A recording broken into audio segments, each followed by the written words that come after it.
call us to order once I see that we're here. We go. I just let Michelle in.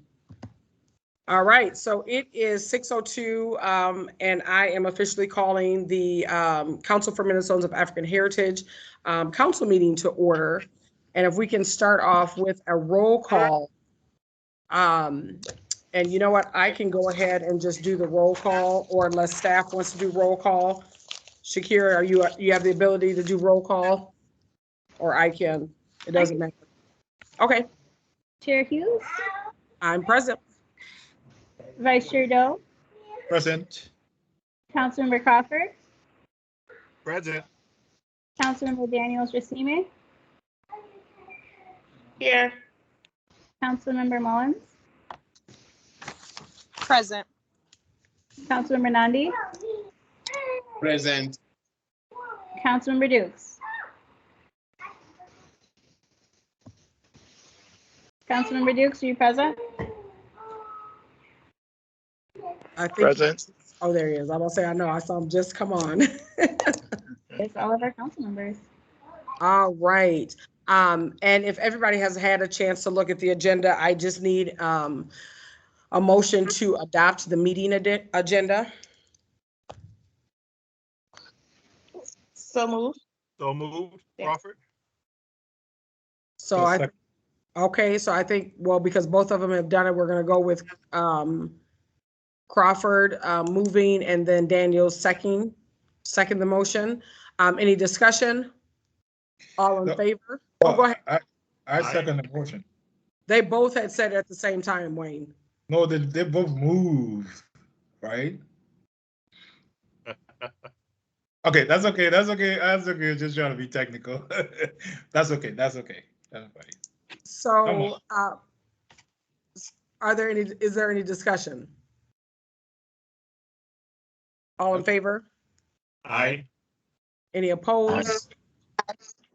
Any abstentions? All right, motion carries. Consent agenda item, there's only one, and that is the approval of the minutes. So hopefully everybody has had a chance to review the minutes, and I don't think that there were any edits or corrections. Were there any edits or corrections?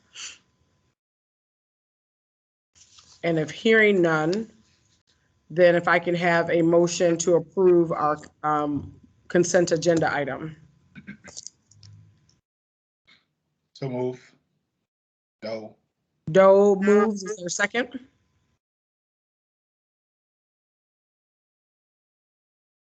Second. All right, Daniel second. Any discussion? All in favor?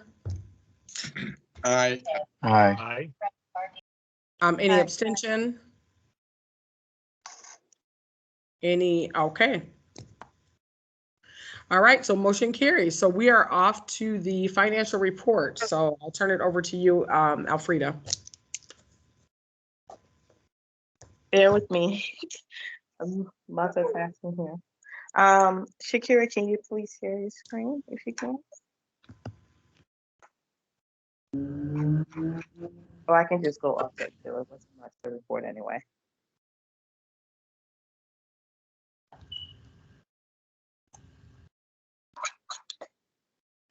So as Shakira's sharing, there's not much to report. It has been that way for a few weeks or a few months.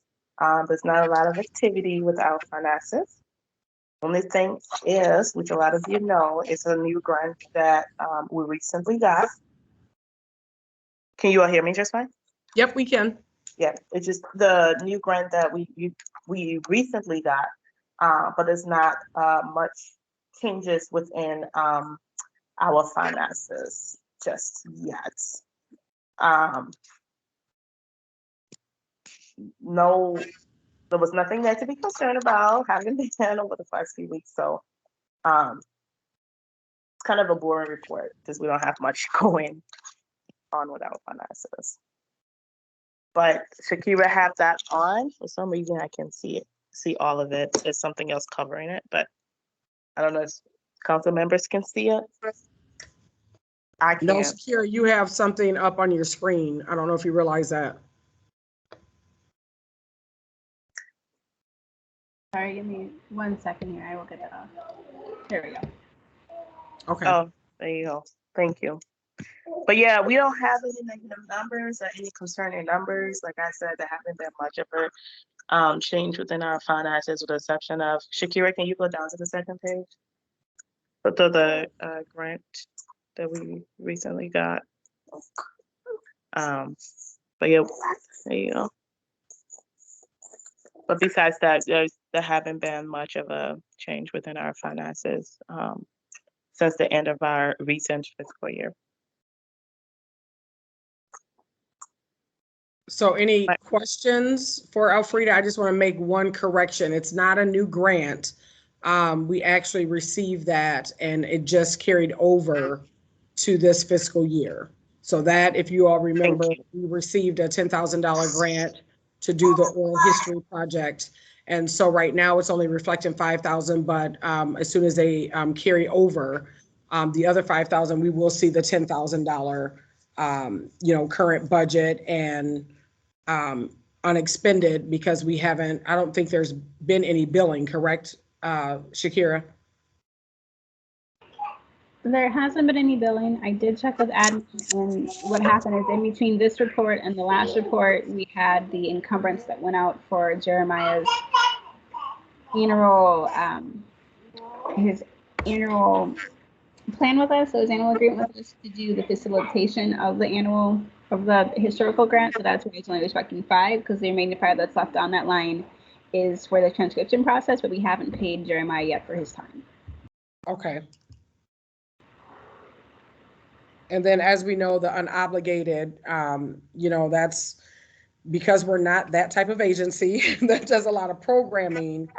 That's why you see majority of the dollars really come from salary.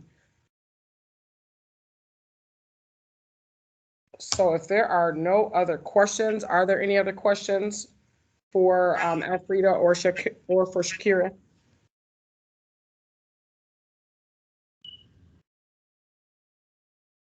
All right, we will keep moving forward. Do we have our commissioner on yet? I do not show her yet. I'm going to send her an IM. Okay. So what we'll do is, are there any public comments? I thought I had at least seen one public member. And if there are none, we're going to keep moving with the agenda until our commissioner joins us. So let's move to the unfinished business. Legislative representative, one of the things that Linda, were you going to say something? I saw you unmuted. Yes, it looks like the commissioner is on. At least I'm seeing her picture pop up. So Oh, there she is. Good evening. Good evening. How are you? I'm well. How are all of you? Good. So we, let me just kind of back up then, because we had just talked about, so no public comments. So we're going to roll back up to our special guest, which we have Commissioner Sarah Strommen, and she is with the Minnesota Department of Natural Resources. And just more for, our community member, which I believe Joseph is very familiar with this, but we probably started this last year, where one of the things that the council wanted to do is we said it would be nice to invite commissioners from the various state agencies so that we can hear what's going on, how does it impact the African heritage, and then in addition to that, what does that mean as far as resources are concerned, and how can you share resources that our members would be able to get. So with that, I'm going to turn it over to you, Commissioner. Well, thank you so much. I really appreciate that invitation to join you all this evening. And yeah, so I'm just gonna, again, my name is Sarah Strommen, and I have the honor of serving as the Commissioner of the Department of Natural Resources. And I've been in this role since 2019, and prior to that served as an Assistant Commissioner for the Department of Natural Resources, working with the divisions of Fish and Wildlife and Parks and Trails. So what I thought I'd do is just give a little bit of overview to our agency. We're a large agency with a pretty broad mission. When you think about natural resources in the state of Minnesota, there isn't a part of our state where natural resources aren't part of the lives of Minnesotans and part of our communities. You know, very varied experiences, but you know, something that's important all across Minnesota. And so I think a lot of people don't always realize the breadth of work that we have in the scope of our agencies. So I thought I'd talk a little bit about that, and then hopefully we can have some questions or discussion too. So I'm gonna attempt to share. Let's see, that didn't work because you're probably seeing my whole screen. I'll try this again. Okay. All right, now I'm hoping you can see the PowerPoint. Yep, we Okay, can. good. I'll give a little bit of overview of the department here. The Department of Natural Resources, here we go, actually has quite a long history in the state of Minnesota. We were formally founded in 1931 as the Minnesota Department of Conservation, and then in 1971 was renamed as the Minnesota Department of Natural Resources. So you'll see this kind of history and culture of conservation very embedded in our agency, but along with that name change really came a bit of change in the scope of our work. And so if you take a look at our mission there up on the screen, and our work really is driven by that mission. It's to work with Minnesotans, because people are part of our work, to conserve and manage the state's natural resources, to provide outdoor recreation opportunities, to provide for commercial uses of natural resources in ways that create a sustainable quality of life. And so it's really this three-part mission: the conserving and managing the state's natural resources, providing outdoor recreation, and providing commercial use, that really reflects now that broad mission of the Department of Natural Resources. In pursuit of this mission, we work to ensure that Minnesota's waters, natural lands, diverse fish and wildlife habitats are conserved and enhanced. We work to ensure that Minnesota's outdoor recreation opportunities meet the needs of new and existing participants, so that all Minnesotans can benefit from nature. And this is something that has become a particular focus of ours, making sure that the outdoor spaces that we manage and the programs that we offer are welcoming and inclusive to all Minnesotans. We know that's been a challenge for us in the past of not having a very diverse group of participants.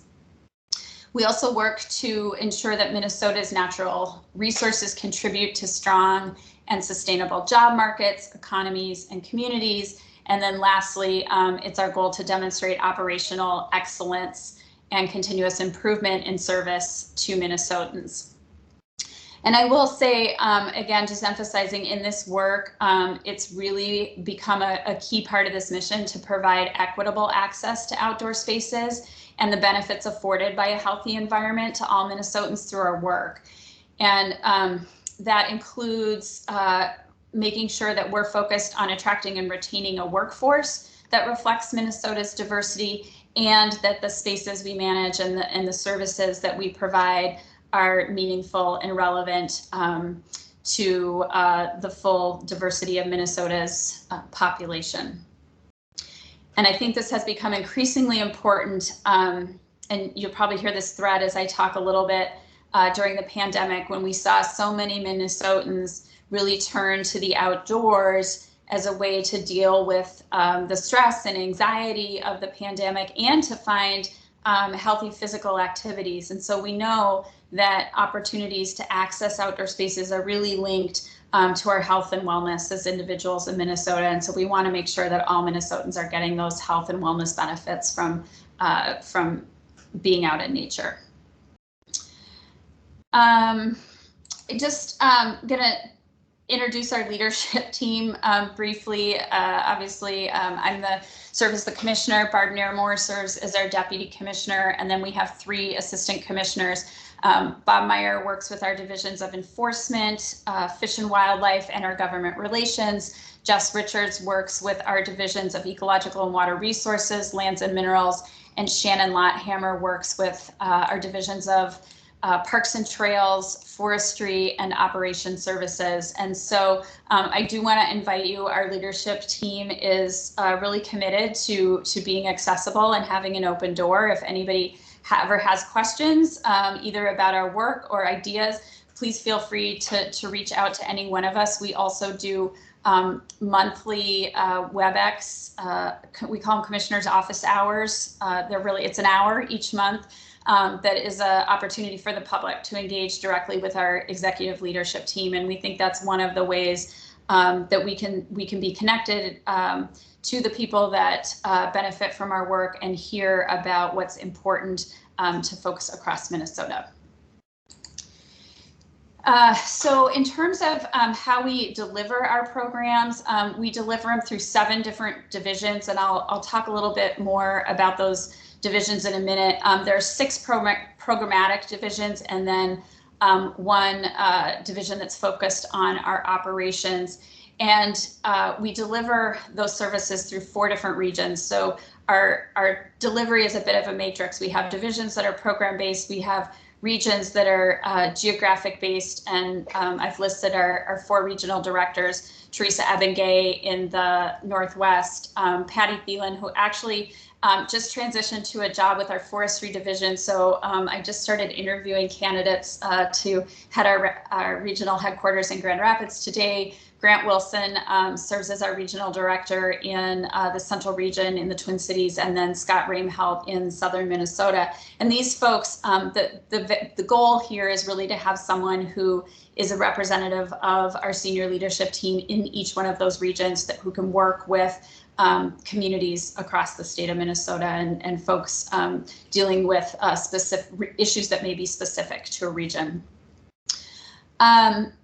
I will also just add that we're a pretty large agency in terms of our employment. We employ about 3,900 individuals at any one time. That equates to about 2,600 full-time staff. We have a lot of part-time and seasonal staff that help operate our parks and our trails, for example.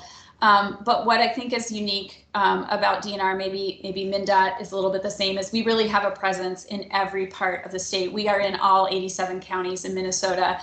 Our work spans, from every corner to the next corner of the state, and so the footprint of our work is really quite large.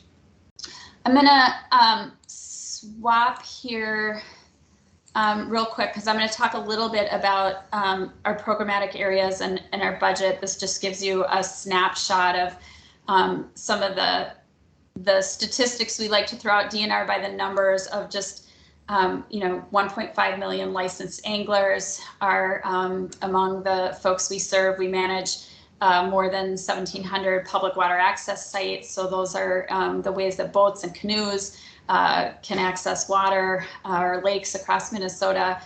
We have more than 800,000 registered boats in Minnesota. It's a very high number. And then you'll just see some of the forest numbers and trails that we manage. I'm going to swap really quick to a different document here that I want to share. Okay. This just provides a little bit of an overview. Can you see this one too? Okay, good. So this just talks a little bit about what I was just talking about of our administrative regions, our programmatic divisions, and what I wanted to just spend a couple minutes on before talking about the divisions is just a little bit on our funding. We have a fairly sizable budget as far as state agencies go. The budget that we spend really is a reflection of our commitment to our mission, as it should be for any organization, and the work that helps achieve that mission. So our budget is about $685 million annually. It's over $1 billion for the biennium.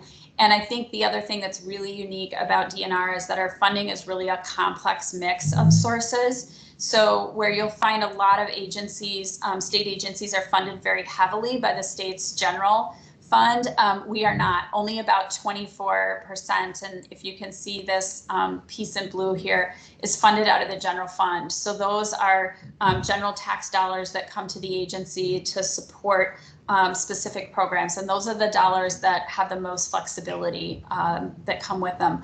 Most of the rest of the funding that our agency receives are through dedicated funds. And so you'll see things like the Outdoor Heritage Fund, the Clean Water Fund, the Parks and Trails Fund, that is out of the sales tax lottery, the Clean Water Land and Legacy Amendment that Minnesotans voted on to raise sales tax and dedicate those funds. So if you look at those three funds in combination with the lottery dollars, that's about 26% of our budget. So about as much of our budget as we get out of the general fund, which is that flexible funding, comes out of these dedicated sources that are specific for either outdoor heritage work, for specific project work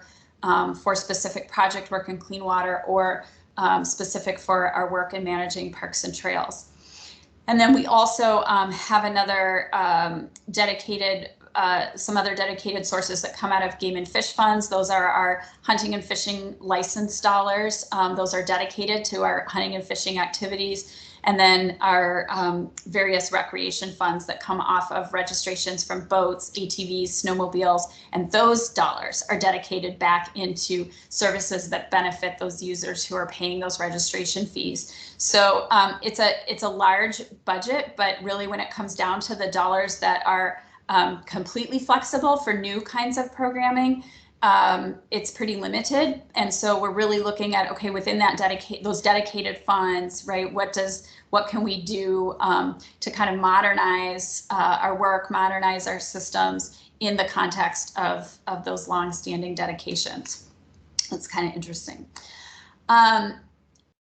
And then this just gives you a really quick look at each of our divisions by size. So you'll see that Fish and Wildlife and Parks and Trails are the largest divisions by budget size. And then we've got our Eco, Waters, Forestry, Enforcement, our operations, Lands and Minerals is a very small division compared to the rest. And then you'll see a lot of our budget actually passes through too. So that'll be dollars that pass through to local communities, to whether it be municipal governments, county governments, soil and water districts, or other entities that are providing services that augment the state services that the department provides.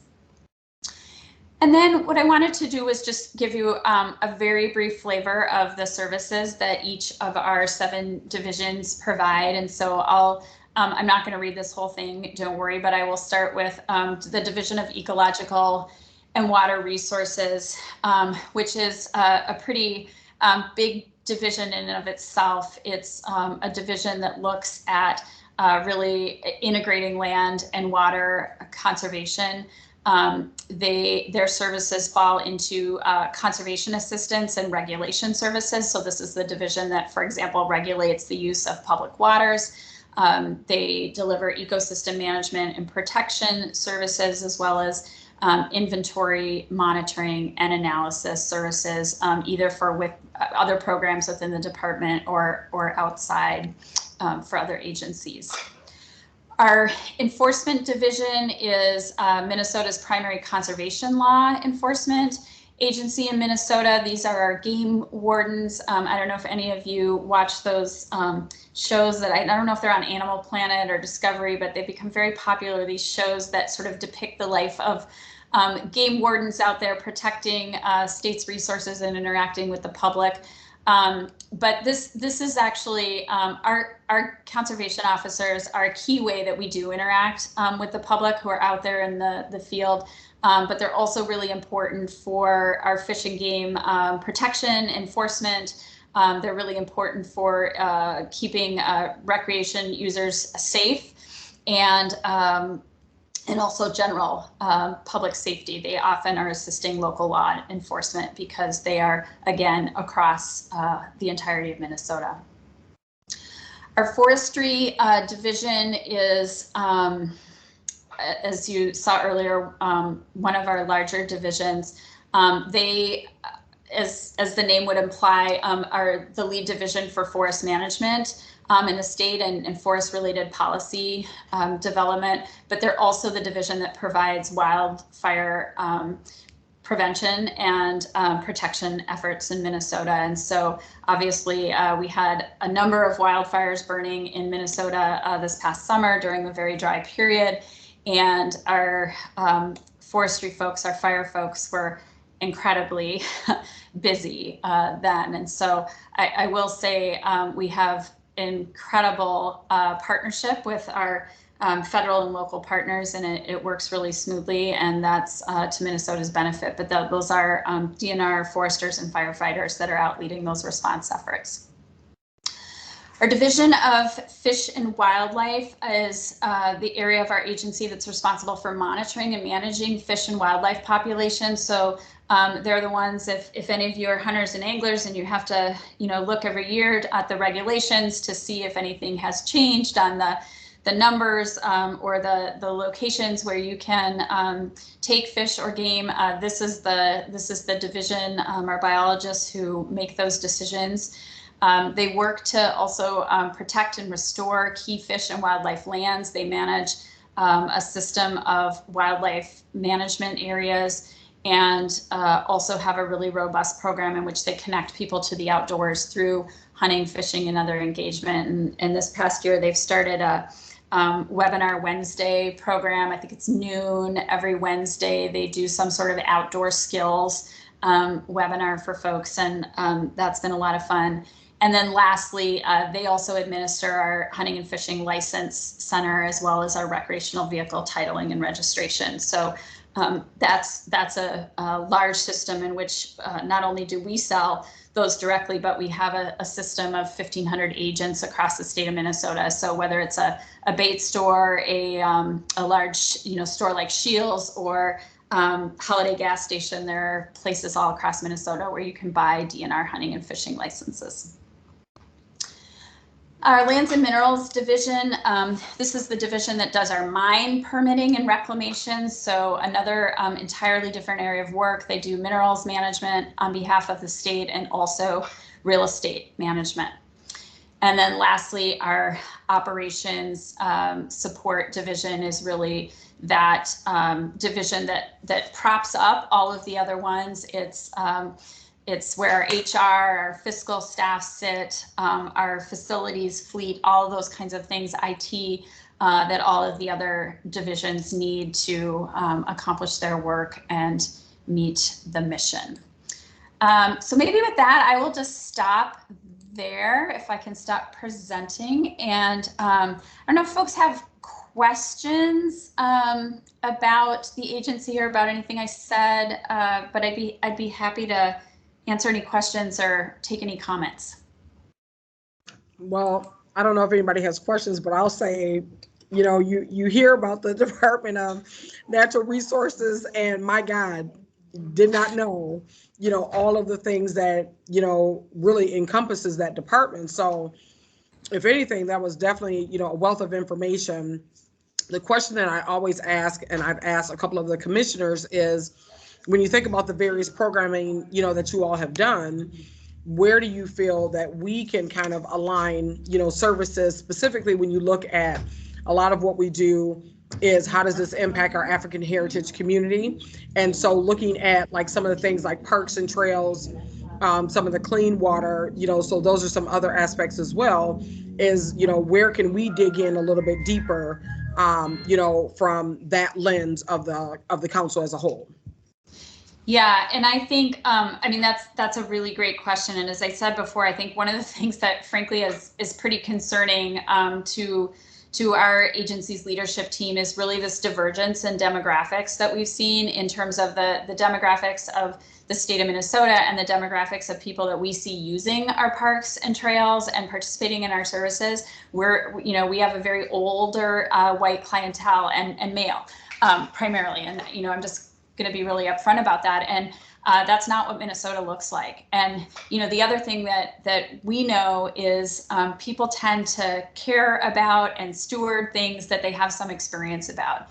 And so it sort of leaves us wondering who are going to be the future stewards of all of Minnesota's vast natural resources if we aren't engaging folks from all backgrounds in those activities. And I think, to the point that we know there are significant, larger public health benefits and individual health and wellness benefits that come from spending time in nature. And so we want to make sure that all communities have access to that, whether it is, a community in the core of Minneapolis or it is, folks up in Grand Rapids. And so I think that's one piece is looking at communities of African heritage and what are the things that we can do to make people from those communities feel welcome in the spaces? Are there different ways that people recreate? So for example, one of the things that we've tried to start doing in our parks is create some more group sites. Because while some people like to go out and be really remote and get really far out and not be around people, there are other communities that like to recreate in larger groups, multi-generational groups, and so we want to make sure we have opportunities for those folks that are culturally relevant and that make them feel like they can have a positive experience in the park. So I think that's a place where we would be really interested in working with the council on what are the kinds of things that might be gaps right now in what we offer. How can we work together to make sure that we're doing what we can do to make our spaces welcoming to everybody, because we know they're not right now. No, thank you for that. Anybody have any questions for the commissioner? Anybody from the council? Yeah, this is Jude. Oh, go ahead, Jude. Thank you, Chair, and thank you, Commissioner, for the presentation and the work you do. I do bike, but I live in Brooklyn Center, so just little ride, not much into the greater Minnesota and other places. So I know that our chair hinted a little bit about the partnership and what we can do to support your work. So, but from my own perspective, just seeing the leadership that you shared with us, we don't have any person who looks like us in the leadership team. And that's something that if you can work on that, because that can bring some visibility and also awareness to the community. When we have people like us right in the leadership, it changes everything. I know it's not easy for those of us who live in the city to be well engaged at rural area with your department, but we just keep working to make the changes as you've stated. So that's just my take, and thanks for the work you're doing.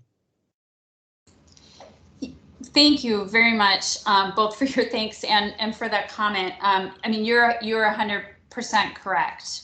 You don't see anybody who looks like you on our leadership team, and that's a problem.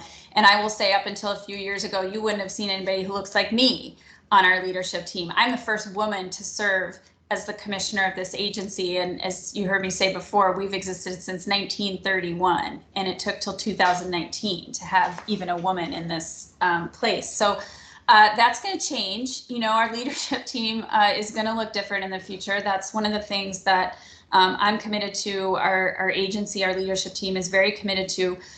One other place maybe that's a potential for a partnership is one of the ways that in addition to looking at our hiring practices and making sure that as we have a lot of citizen advisory committees too, where we bring people in to help us with various issues. We've tried to work on more recruiting methods that help us reach diverse candidates to those. And so that might be another place too, as we are looking for folks across Minnesota to help advise, whether it's on non-game wildlife, or it's on one of our fish committees, or it's on a budget issue.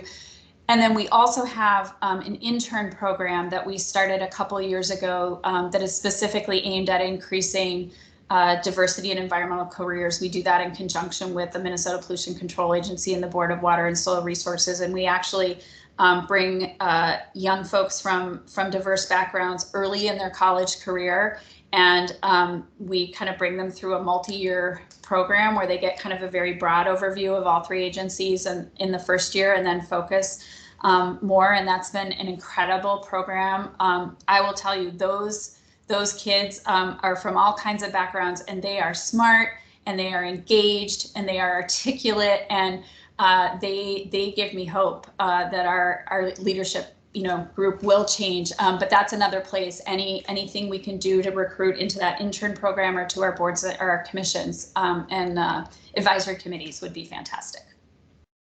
So I see Councilmember Adams Lee, your hand is raised. Jude, were you done? I'm sorry, I didn't want to cut you off. Oh, no, I just wanted to say thank you. Yeah. Okay. Go ahead. Thank you. Go ahead, Yolanda. Oh, you're muted. Technology, Jiminy. Good evening, Commissioner. I thank you very much for your very insightful presentation. I'd just like to also kind of piggyback on what Jules noted. Two items that I think are of a present concern. Congratulations for being the first woman as a commissioner in the 21st century. Wow, we're really progressing. I'm overwhelmed with wow, just the thought of that. And so, how does that, quite frankly, where does that place us as being people of color? However, I grew up part of the time in the South. I have Southern roots. My uncle, one of my uncles, my dad's brother, was one of the first African Americans to be appointed at the Department of Agriculture ahead of several states. With that being said, African Americans in this country, born of slaves, and from Africa, are extremely brilliant when it comes to agriculture, when it comes to soil content, when it comes to all those marvelous components that make the world that we live in and how to take care of that. And they did that with their own genius, oftentimes without formal education. So how much more? And so I would encourage and would like to invite you to include agencies such as ours in helping to do some of that recruiting. Number 2, again, talking about recruitment and talking about interns and very thoughtful, in a very thoughtful and intentional way. We're talking about historical Black colleges that were started, based on in agriculture and other areas of industry that was not considered professional in the early 20th century. And so when we look at Tuskegee, when we look at Morris Brown, when we look at Xavier, those organizations, those universities have a very intentional agricultural department and natural resources. And I believe that if we can partner with some of those marvelous institutions, we can see some changes. And I'm hoping that that would be something that you would consider. Thank you. Thank you. That's a great suggestion. And, I think actually maybe one of the conversations we can have more immediately is I have a number of senior leadership positions that have opened up. Our director of Parks and Trails runs our state parks and trails system. Recently is taking another job at Wilderness Inquiry. So that position just posted today. It's open for the next 4 weeks. And that is an incredible opportunity. And, my goal, my hope is to see a diverse slate of candidates for that. So I will certainly look into connections with the historical Black colleges. And if your council has ideas on that, that would be great too. And I'm going to have, I think, some other members of our senior leadership team who are going to be rotating here soon too. So I actually, there's going to be an opportunity here to make some changes and do things a little bit differently. And I would welcome anyone's ideas and partnership. So I do see, thank you for that, Councilmember Adams Lee. So I do see that there's two other comments. I'm gonna first talk about what Councilmember Crawford had said. He just said parks and outdoor spaces were one of the only resources during the pandemic. How did your organization shift to make the outdoors equitable to marginalized families? And then also our executive director, Linda Sloan, said, does your department get involved in the climate change policy discussions? And then who should CMAH contact to start a partnership? So kind of twofold, with the questions, that were basically put into the chat, but maybe, respond to Councilmember Crawford, and then you can respond to Executive Director Sloan. Okay.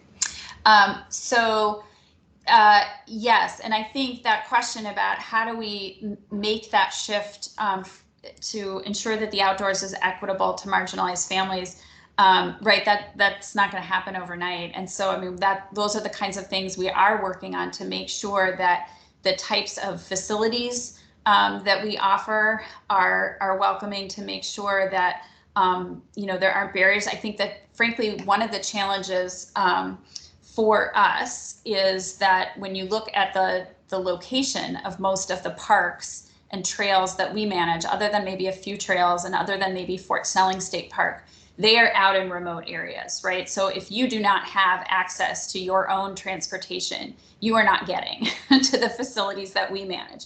We work very closely with organizations like Three Rivers Park District to promote those kinds of opportunities that might be more proximate.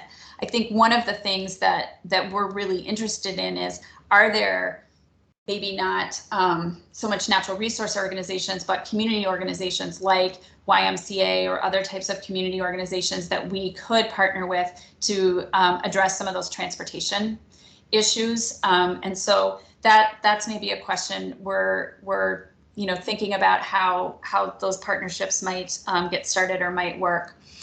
And then we do get involved in climate change.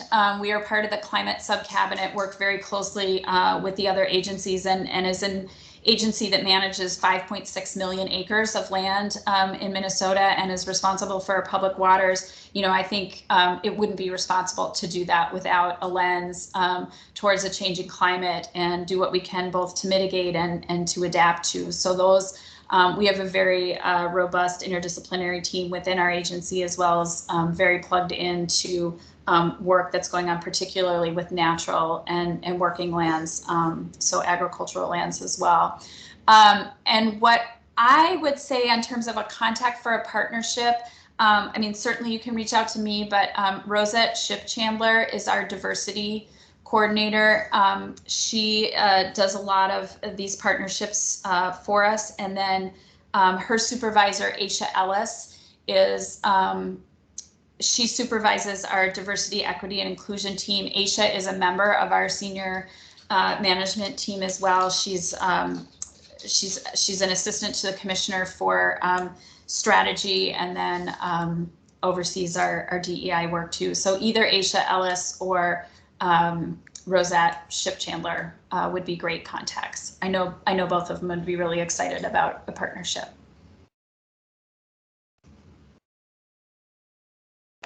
Great. Well, thank you, Commissioner Strommen. My name is Wayne Doe. I'm the vice chair. Our chair had to take off, so I'm taking over from here. Okay. We do have another question in the chat, and let me read that for you and see maybe you can touch on that a little bit. This is from Council Member Daniel Juseman. It says, is diversity in your department a priority in your hiring practice? It is, and we've been working really hard. That's been a key focus of Rosette's work, to really work with our hiring managers from the beginning of the process, looking at our position descriptions and our posting, many of which date from some time ago and have language that may turn off folks from diverse backgrounds. And so we're everything from that to where are we recruiting, to the types of interview questions and who serves on our interview panels and how we conduct them. So I think, you know, changing a little bit, I will tell you that when I joined the department in 2015, the famous story was, you know, in some of our places, obviously our fisheries folks, some of our parks folks, you need to have a trailer, right? Trucks with trailers to get boats in and out for your work.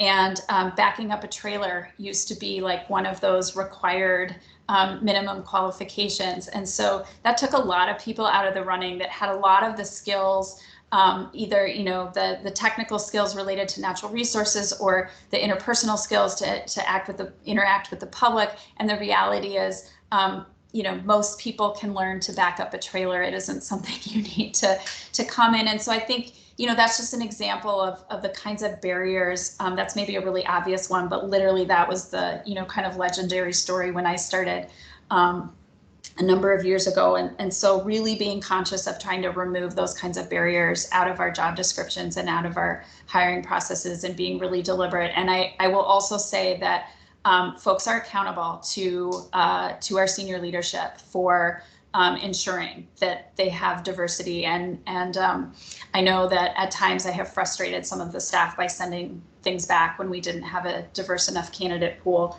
But I think, you know, there's that challenge we all get into that everybody's so busy. We have a lot of shortages. You want to just get somebody going and we'll make that change next time.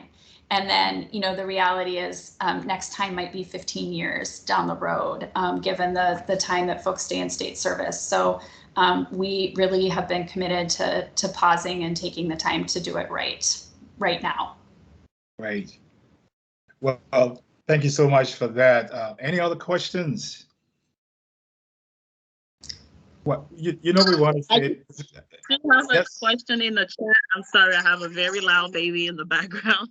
Oh, okay. You got another question. Okay, let me read that quickly. Who is currently advising your department on making the parks equitably accessible? Yeah, that's a great question. So we have some folks internal to our department who are focused on that as their job, particularly in our Parks and Trails division. They'd be focused on Parks and Trails. Obviously, we have a really robust recruitment and training program in our enforcement division. And so actually you will, if you look at our conservation officer force from maybe 10 years ago to what it is now, you can tell that that division has really been making an effort at recruitment. So we task specific people within the department, and then we have strategic partnerships with organizations outside the department that are led by you know, people of color. And then we also work with the Minnesota Council on Disability, because that access for people that may have disabilities is also really important. And so making sure, you know, I think as an agency, we've been really focused on, let's make sure our buildings are ADA compliant, right? Can folks get a wheelchair into the bathroom? Can someone park and get up the curb to the picnic shelter? But really, people don't come to Minnesota State Parks to use the bathroom and park in the parking lot. They come to get that outdoor experience. And so we're really, we've really launched a pretty incredible partnership with the Minnesota Council on Disability to really think about what does that whole park experience look like for people of all abilities. So there's some examples. We can always use more advisors. I will be honest. This is a ongoing journey. We're not done. I don't claim that, you know, we're there. We're not. And so if folks have ideas on others we should talk to, I'm all ears. That's great, because I just want to say, as a council, we want to be very open, you know, to help in whatever way your work is going, and please feel free to, you know, get us involved, specifically what you think we should be doing. That would be a very good idea. With that being said, any last word? Then we can, you know, go on.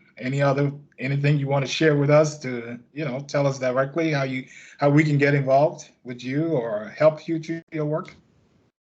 Well, I mean, I think you've given some good ideas here, and I really look forward to connecting, you know, further with our staff team. And I mean, I will say I feel like we should have had this conversation, you know, probably my first year as commissioner rather than here. But I really, really sincerely appreciate the invitation. This has been an incredible conversation, and you know, I just hope you know I am committed to these things that we need to do, but also, you know, aware that there is work to do, and I'm not going to do it alone. So I really appreciate the invitation and the conversation and the offer of partnership, and we will definitely be in touch and work together. Okay, great. Like the saying goes, it's better late than never. So we will definitely work with you in whatever way possible. So thank you so much for coming out tonight, taking your time to share with us. Really appreciate that. And we'll be in touch. Thank you so much. You all enjoy your evening. Okay, thank you. Bye-bye. All right, let's see. So we will continue with our agenda. Like I said, the chair had to step out, so we'll continue here. Let me get to mine. Sorry, guys. Okay, so our next item here, any public comment? Did we get anybody? It doesn't seem so, right? Anybody sign up? No? I knew Joseph was on, but I guess he left, so. Okay, so let's continue here. So our next item on the agenda is legislative representative. And just to highlight one fact that, or inform the council, that we do have a new legislative representative, and he's Senator Omar Fateh. He was in our executive council. I don't think he's on here, no, not today, right? No, he's not. Yeah, he was in our executive council meeting, and so he will be joining us going forward as our representative. Again, we've been working to make sure we have both the DFL and a Republican representative on the council, and that work is ongoing. We'll continue. I know our ED, Linda, is working through that to make sure we can have that. But we're glad to have him on, and at some point he will join us, and we all can get acquainted with him as he joined the work that we are doing. Okay, I just want to make pretty much that announcement. Next is our community presentations. And this is a topic we've talked about in the past. And basically what that is, during our full council meeting, we're hoping that we can engage through our engagement process, engage our community and have organizations that can come and do some presentations here, either in line with our guests for the council meeting in terms of the departments, the commissioners that will be presenting, or even if it's off that, I think is important. But one of the things in the executive council meeting, we talked about that we should have a process for that to happen. So if council members have organizations who you feel can come and share with us for us to know their work, what they're doing, and how can we support them, please, we want you to be able to contact Linda, you know, through her office, so they can get in touch with that organization and make the arrangement as far as what time they can come up and do the presentation. And Linda, help me if I'm off base with that, but I think that was the process where we just want to admonish all of our council members to be looking forward to. We haven't had that so far, but you know, this is not saying that we cannot do that. And I know that each of us have a relationship with organizations either coming to approach us on the kind of work we do or how we can help them. That would be a way for them to come and share with the council what they're doing and how we as a council can help support their work or just help them in what they're doing. Any questions on that? No, and just to make sure that it is known, so we do have one group that Councilmember Nandi brought. I believe it's ACER. So we'll be making sure that they are on the docket once we finish up with the rest of the commissioners. That's good, right. So council members, let's take advantage of that, identify these groups. We have the opportunity to, as part of our engagement, to understand the work that's happening in the community. And this is just a good way to do that as a council, to do that. Okay, we'll move along. Special bulletin. Again, is another topic that we had. We did discuss, I believe, in our last council meeting, and the chair mentioned that we were compiling some information in terms of the visits of the commissioners, and we're going to do a special bulletin at the end of the year. I don't think we have a specific timeline, I believe the end of the year, sometime or maybe early next year, that we'll be able to produce a bulletin that would actually show bits and pieces of the kind of engagement that we've had over the past year with commissioners that have come to present to us.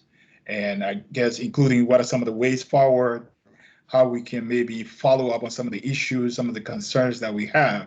Because these visits that the commissioners are doing here, they're very important.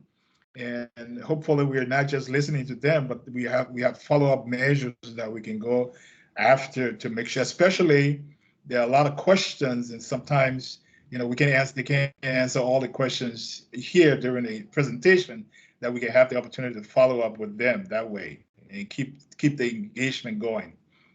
So that's the idea about the special bulletin. And maybe Linda, you want to throw something on there? Do we have a special timeline, or we're still in that process? I know Shakira has been doing a lot of work around that. Mm-hmm. Yeah, I think Shakira can probably update you. I don't know if she was going to talk about it during her actual update, but she can fill you guys in now as to where that is. And I think the plan is to, once it's finished, send it on out. So Shakira, do you want to speak to that at all? Sure. Yeah. So with the special bulletin, the plan is to have it go out per Chair Hughes in December. Hopefully in the beginning of December. I do have the draft completed, so I can show that in 1 second here. Okay. So as you can see, this is our draft. So this is a year in review. And then each month has our presenters listed, a link for people to view that meeting's recording on our YouTube page, and then each meeting is timestamped for when each presenter presents to make it easy for our community members to then go in and find a specific presenter for that month, and then when their presentation starts, so they don't have to try to listen to a whole 2-hour meeting, they can just listen to the 15-20 minutes that each presenter is presenting. It does go all the way through the full year of presenters. So you can see our code people here.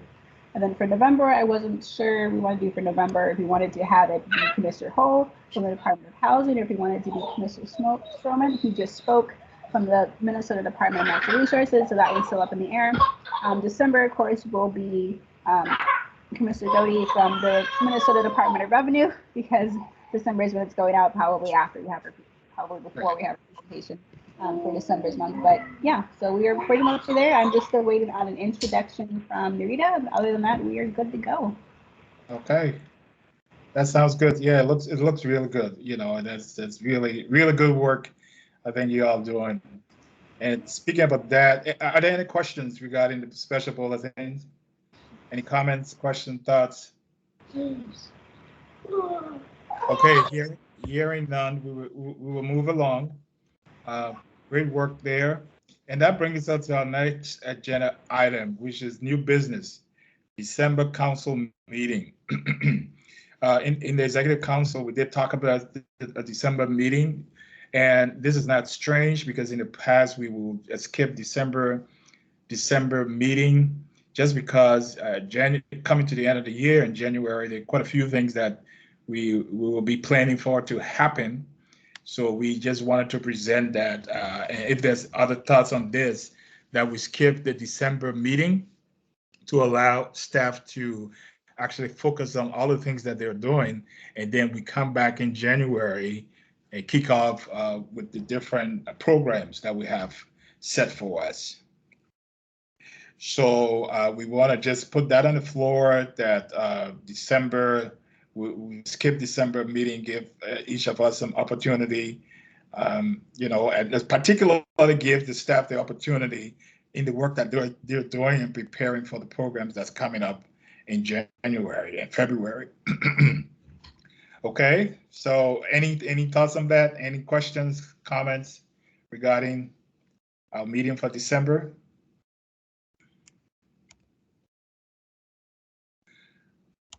Okay, it sounds like everybody on board with that. That's good. All right, that's good. At least we can focus on something else, right, for December. But that's good. With that being said, now we'll just turn over to our staff to listen to some reports, and then we will, ask the necessary questions from there. Linda? Okay. Thank you, Vice Chair Doe. So you should have received our written report. It's short, to the point. We don't want you to have to spend a lot of time reading it. So basically, over the month of October, we spent a lot of time reaching out to legislators. So both Theo and I have been meeting with mostly our Black legislators, and we'll move on to our Posse Caucus legislators. But we believe, one, it's important for them to understand that we care about their work. We want to partner with them in their work. And then thirdly, just to find out what is it that they're doing, so that as we move forward into the next legislative session, we're on the same page. We know what they're doing, they know where we're headed, and we see where we can get some synergy. So we have met so far in October with 7 of the 8. And we're continuing. Shakira is helping us get some of those scheduled. So we're continuing to meet with various individuals and see where they are, and then also to see who we need to partner them with, because a lot of the things that they're working on, there are also state agencies that are working on the same thing. So we're trying to make sure that there's some collaboration with that as well. So the plan is Theo and I meet with the Black legislators, then we meet with the Posse Caucus together, and then the Senate and the House leadership as a united front, we're meeting together so that they can understand our legislative agenda. And then because there's so many in the House and the Senate, we have to divide and conquer. So Theo is going to take the House where most of the movement has been, and then I will take a stab at building relationships with the senators. So we'll see how that goes. So that's going to be a heavy emphasis for this month as well, in addition to the policy summit that's coming up. From a human resources perspective, we are still trying to land somebody in the outreach role, which is now a director's level role.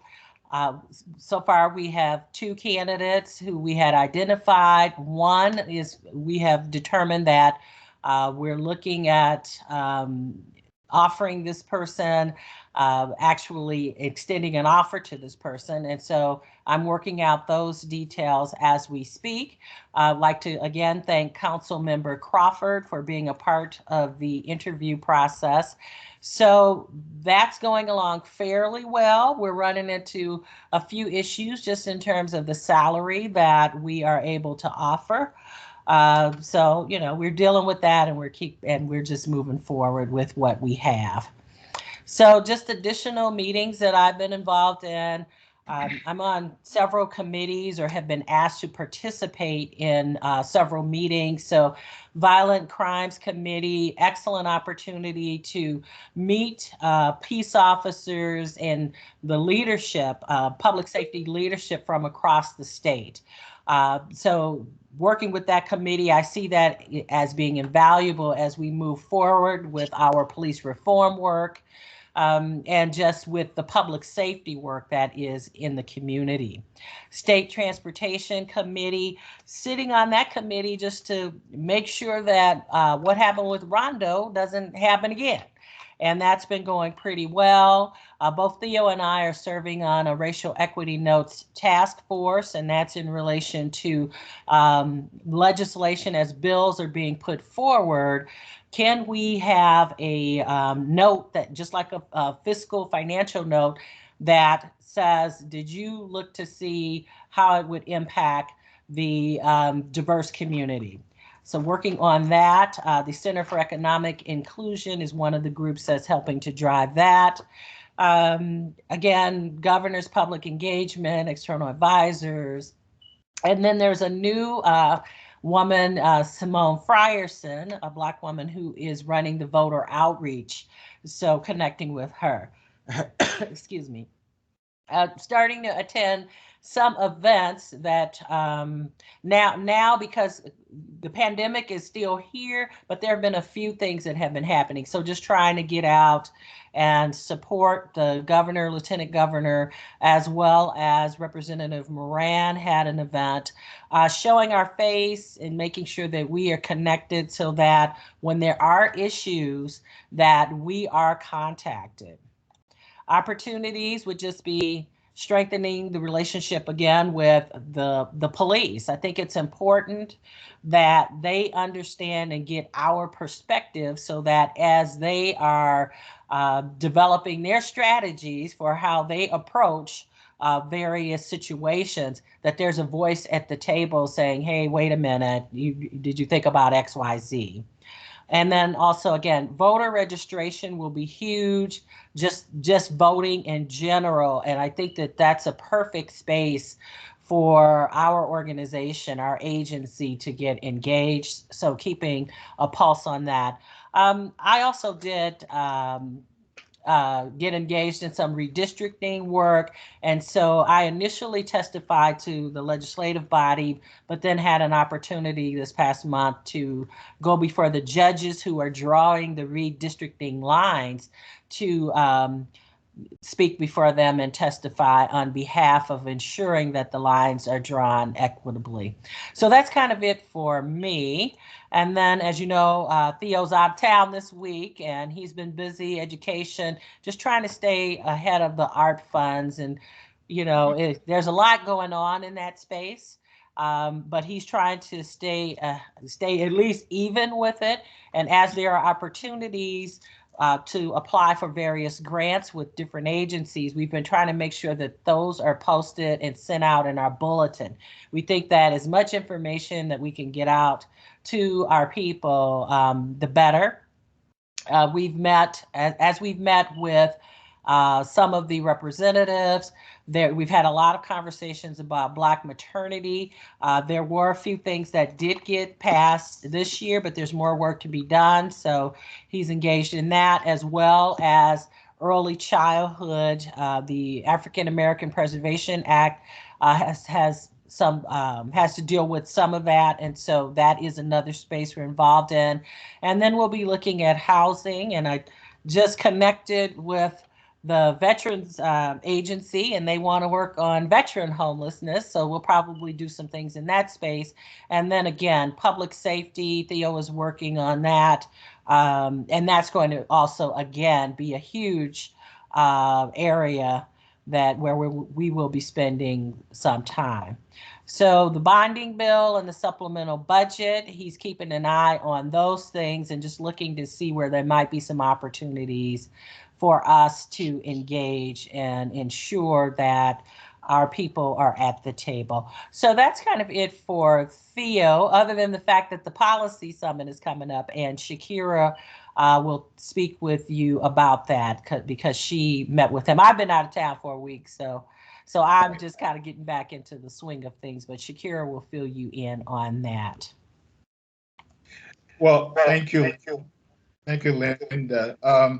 I see Councilmember Adams Lee was asking a question. I'm not sure which particular part of your presentation she's referring to. Councilmember, do you want to elaborate on that? Okay. Did you see that? Are we able? I do, but who is she referencing? Yeah, that's what I was asking. So, yeah. Okay. That's fine. That's fine. Now, a couple of questions from my side. Just a follow up from my last meeting. Is there any follow up from the Insight news article that you work on? And then also, I believe you all sent up a survey to council members. How is that going? Yes, and just to circle back, I just want to make sure that Councilmember Lee's question is answered first. So she said, are we able to have them doing a panel? And I'm not sure who she was asking, could they do a panel? Because I want to make sure I capture that.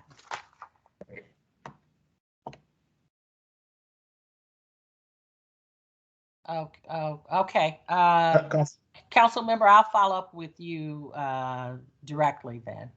She may have had to step away from her desk. Sure. Okay, so inside news, I'm still trying to work with Al McFarland. So the last couple of meetings he's had to reschedule because he I'm sorry, I'm here. Were you talking to me?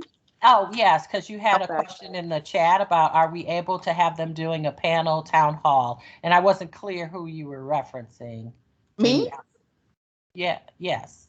Unless that's from a previous. Yeah, probably from someone else, right? Yeah, I don't think that was. Okay, that's okay. That was a question there for somebody else. Okay, that's good. Thank you. Thank you. Appreciate that.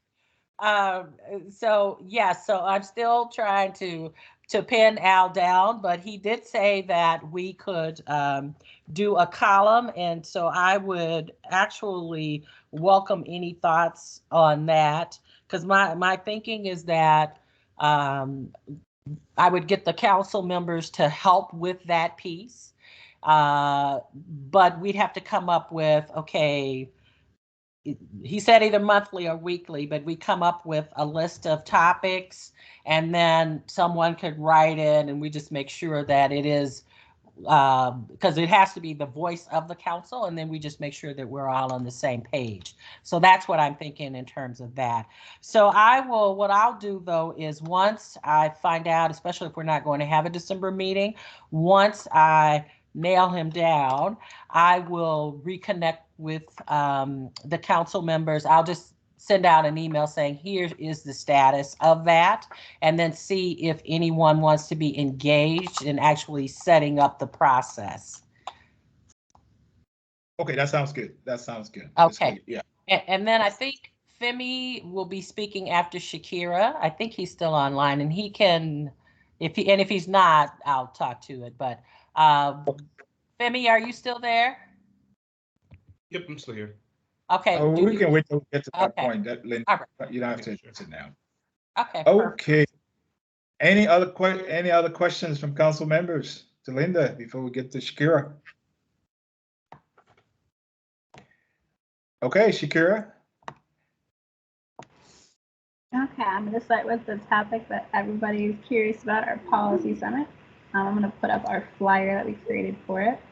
It is set to take place on December 2nd from 5:30 to 7:30 p.m. So it's basically the same length as our council meeting.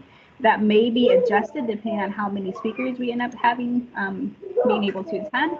But right now, that's what we're at if everybody is able to attend. Okay, so for speakers, what we have, let's move this over here. So for the speakers, we're going to do a range of topics. We're going to talk about education, maternal health, housing, economic growth, police accountability, and redistricting. So speakers for that are just going to be key stakeholders in each of the panels. So far for education equity and closing the achievement gap, we've confirmed Paul, I'm probably going to butcher his last name, but Paul Spice, who works on the Increased Teachers of Color Act. Specifically, he's going to speak about the next steps for the act and how it was passed in 2000, and how it was passed this year, and next steps in the policy area just to kind of get things going there to increase our teachers of color. And then I'm so waiting to hear back from Rachel Herdman from the U of M. She works with the U of M Center for Anti-Racism Research for Health Equity to speak about Black maternal health. But as soon as I get that firmed up, we'll have her. For housing, we're going to have Commissioner Hope come and talk about the rent help MM section, so specifically about the rental assistance that's been given out for Minnesotans that have been impacted by COVID. We specifically want to hear about how those funds have been distributed to community members from our community and how it kind of looks broad spectrum. And then for economic growth, we're going to, we've confirmed Acer and ALF to come and speak. They are going to be presenting on their work on community-based strategies for economic reconstruction and racial reckoning in the aftermath of George Floyd's uprising. And then for police accountability, we've confirmed Bethty Adams from the BCA. She's going to talk about her work with family members, and specifically her work in the crime victim support services. The other speaker that we've asked to speak on that topic would be Justin. We want him to talk about kind of like the post-Floyd reforms, but I'm still waiting to hear back from him.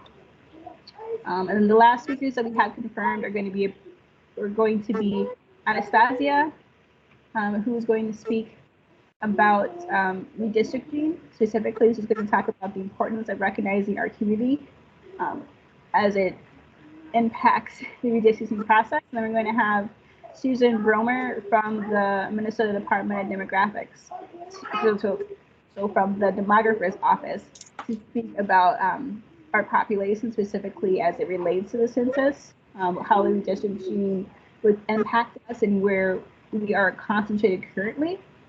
So then that way we can know, okay, well, they're thinking about taking this district and splitting it up and taking this district and putting it together, have a better idea what that means for our community, because we certainly don't want it to be an instance where our community is being divided to lessen our voice, or that we're being smushed all together so we only have one voice. So that's currently what we have on the docket for the policy summit. I'll pause to see if anybody has any questions.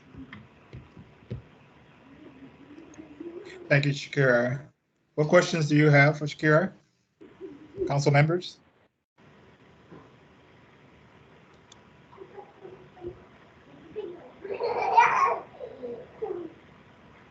Okay, well. Seeing no questions, I will continue. All right. Thank you so much, Kira. Right. I'm just hoping that all of us just make sure we kind of clear that date, December 2nd, to be part of this policy summit, of course, all council members. Okay, Femi, you go next, right? Last but not the least. Sounds good. Hello, everyone. So I'm here to talk about the survey and how it's going. So thankfully, we've completed the survey, and right now we are trying to gather as many respondents as possible. As of right now, we have about 92 responses gathered, hoping to get that number up. A big reason for that is the more people we get to take the survey, the more we can say about the issues in our community, the more helpful we are to the legislators that we can inform. So to that end, if we're asking if you know any organizations or groups or churches or communities that you are connected to, that you have relationships with, and are willing to send out the survey to them, that would be very helpful for us to gather as much information as possible. This is important. It's definitely, I think, an impactful survey. This information can be used by the legislators to build their case as to why certain bills need to be passed, but we need to have the numbers. So I'm encouraging you to reach out to your personal networks, Pookie and them, and whoever you know. We need everybody to fill this survey out, because there's no, at least as far as I've seen, comprehensive survey that's discussing how people feel about what's going on. And I think if we can bring this to the table, I think that in the eyes of our constituents, we will be providing a good service. So I am just saying, please share it with your people, share it with your organization, and ask them to fill this out.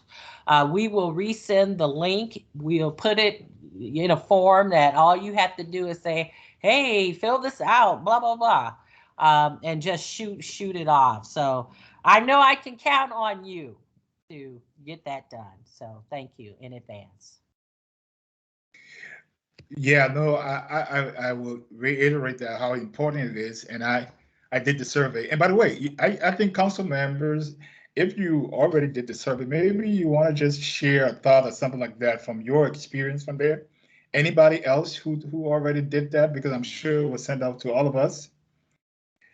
Can anybody else just say something about their experience with the questions and how they felt about the survey? Are you all with me, council members?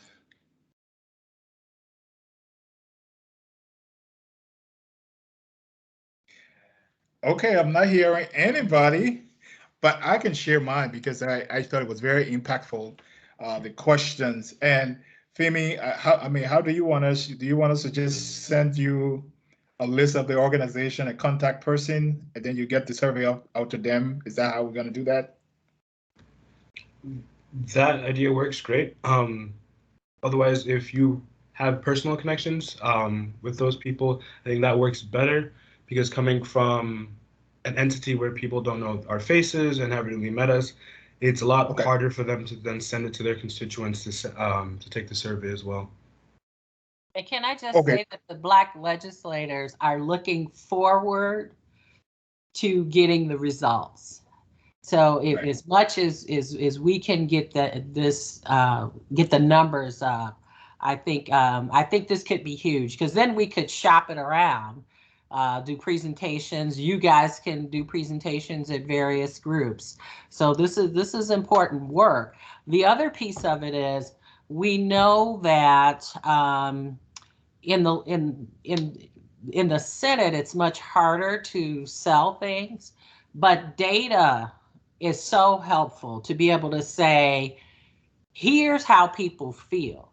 And it's not just about how people feel in the Twin Cities, because we know that there are African heritage people throughout the state.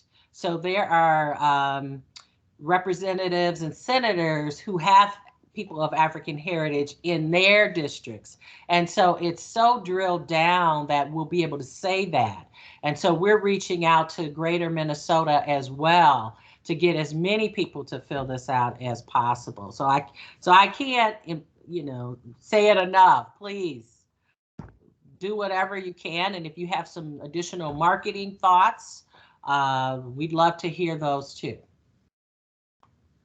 Right. Well, thank you all so much. I think it's a phenomenal job you've done with the survey. As council members, we have a role to play. Let's not, ignore it. It's impactful. We can make a lot of strides in pushing this out. So I want to encourage all of us to please, let's do the survey. Do the survey yourself. If you do it, you understand at least the question here, the questions, the answers, how impactful it can become in the future, as Linda said, and how we can share that information out in the community. So let's continue to focus on that and do that. Is there any timeline to this that we're looking at? Well, I think that the minimum that we could have is 100, but I to make it significant, and Femi, you can tell me, but in my mind, we need to have more than that. So it won't be like till next June, but if we could, if we have to go to the end of November, beginning of December before we do the analysis to get the numbers up, then we'll do that. But we hope to have this wrapped up within the next couple of months, preferably the next month. So like I said, I'm counting on you, on our council members to make it happen for me. Oh, no, can I just say something? Oh, sorry, go ahead, man. Yeah, no, go ahead, please. So I just want to say something quick about the numbers, that statistically speaking, yeah, we probably only need 100, but the difference comes in when we're presenting it to the legislators, because if we say, 75 people felt that this was a huge problem versus 550 people, it makes a much bigger impact. And this is what our constituents want, is for us to be advocates for them in the legislature. And I think this is a very good opportunity for us to be able to do that. Yeah, that's great. It's a great opportunity. So we're going to keep this on the agenda. We'll keep talking about it, okay? Our next meeting, we'll see how many people has taken a survey. Maybe we share about how we get it out, because this is from us now. Remember, this is from us. This is not from anyone else. We developed it. We thought about it. The folks, the staff put the work into getting it done. Now we have the opportunity to make sure we get the answers we need from our community. So it's on us. We have that responsibility.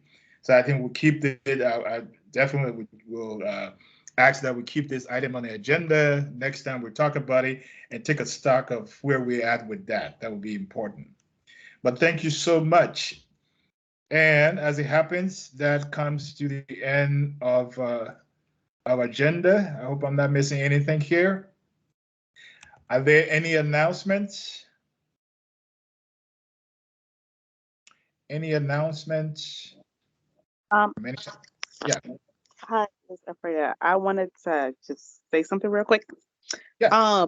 We are approaching the trial of Officer Potter, and our city out here in Brooklyn Center are expecting to have, rightfully so, protesters pouring in.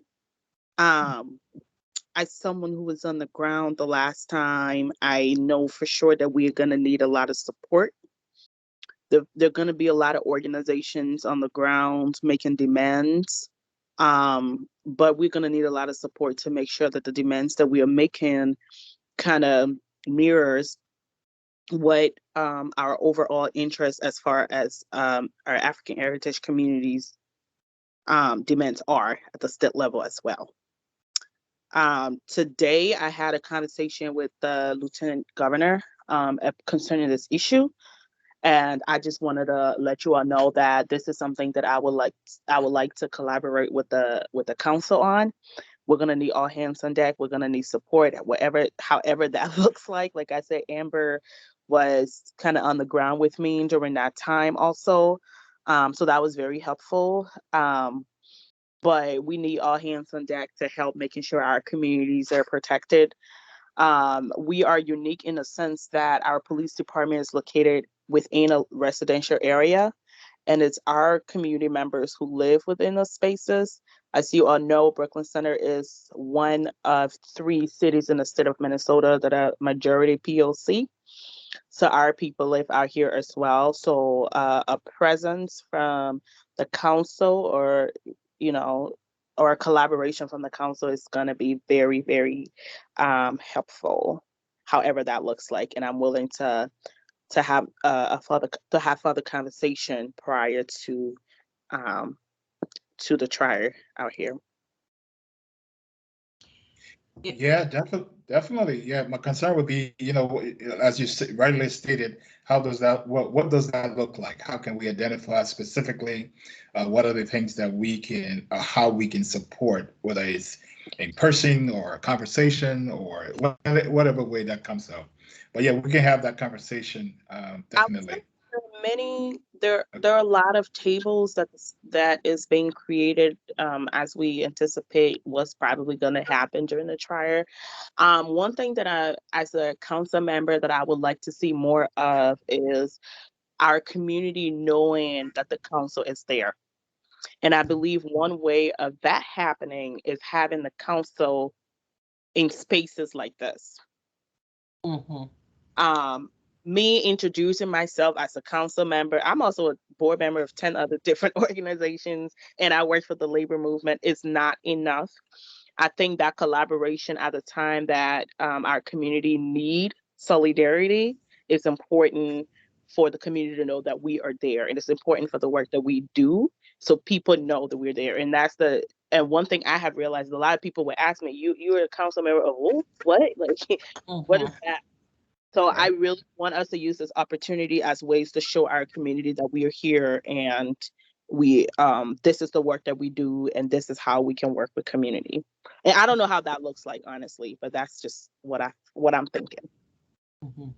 Yeah, I agree with you. We need to be out in the forefront with this, and I'm thinking that because this is coming up in a few weeks, that we should have a meeting of whomever is interested to make some decisions as to what that should look like. most definitely I will be out there attending some of the events. So even just if you can keep me posted on where we need to be, there's some things that I will find out through, say, the previous director and the NAACP president, but you're there, that's your community. So if you know of some things, if you know of some tables where we need to participate, you should let me know that. Then the other thing we'll definitely be doing is probably some statements regarding what's happening. And for us, it's having that middle of the road where we're there because we're a state agency, you know, we got to pay attention to that, but we want to be there and we want to advocate for our people. So we have been engaged in some work as it relates to the post board and as it relates to protesting and First Amendment rights. So I'll make sure that the council is aware of that work. So if you do get asked some questions about okay, what is the council doing? That's one of the things that we have been. So we pushed the advisory council to actually push the post board to create some rights for people who are out there protesting. It's gonna, yeah, because it's gonna get dicey out there, but we do plan to be out there. And then whoever we end up hiring, I don't know if that's gonna happen before this happens, but rest assured, I will be out there representing the council. And then let's connect later. And then whatever other council members want to be a part of the discussion, let's have that meeting sooner versus later. Great. Yeah, I think that's a good approach. So we will expect to see some email out in that regard, Linda, right? And then we can make that happen. Okay, thanks. Thanks. Any other announcement? Mm-hmm. Okay. Isn't there an African event coming up, conference? An African conference. Yeah, I thought our African Economic Conference. Oh, yeah. There are two. You go ahead. You know. Yeah, there are two coming up. One is African Economic Solution. They have a conference that's in December. Yeah, I'll be meeting with Jean tomorrow. On Friday, the CEO on that, and also Minnesota African United. They have event. I think this is coming up in November. I got the date, but I don't have exactly that one. So I can pass the information to. Is it to Shakira or to you, Linda? Yeah, send it to Shakira, and we'll see if it's something that we can put in the bulletin. I mean, there are specific guidelines, but if we can, we will. And then the African United event probably might be a place where somebody from the council should go. And if I'm available, I'd be happy to do that. Okay. Did you get invitation? You know what? I will have to look. I'm pretty sure I got the conference one because I think that might be the conference that I spoke at last year. I'll have to go back and look. I'm not sure on the African United one. I'll have to take a look. Okay. Yeah, I can tell Basil to send you the invitation on that one. Okay. Yeah, so it is important for us, and to Alfreda's point, for us to be out in the community speaking about the work and then finding out what issues people are facing.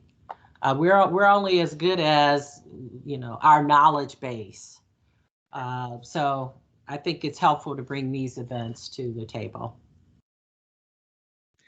Yeah, sure. Yeah, I did get an invitation on that, so I plan already to attend. I just didn't see or follow that up. So I will follow that up. But the information, please let's share with the rest of the council and see who else can maybe be part of that. That would be great. Okay. Well, we are way ahead of our time. If nothing else, this meeting is adjourned. Thank you all for coming. Thank you for spending this time, and we will see you next time. Okay? Michelle, thank you so much for being here. Hi, Michelle. You're welcome. It's good to see Thank you, y'all. sir. It's been All good. right.